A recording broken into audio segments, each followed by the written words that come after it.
item in the shareholders fund is reserves and surplus. It is equal to the profit earned but not distributed to the shareholders. A part of the profit of every year is distributed as a dividend and another part is transferred to the reserves.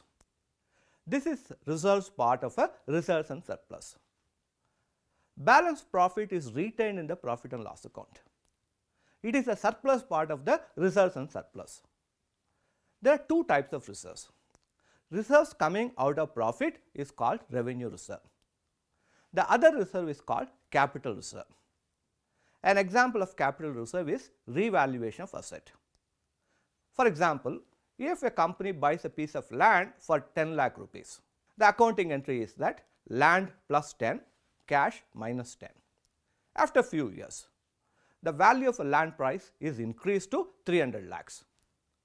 It now decides to revalue the land.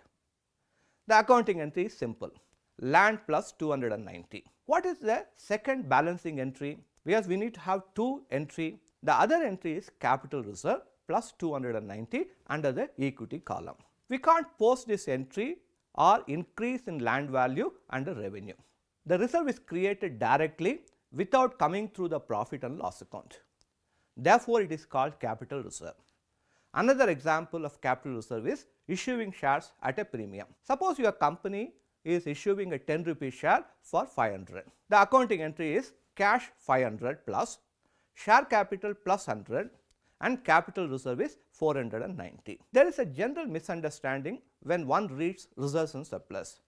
Many of you may think reserves are in the form of a cash. It is not correct.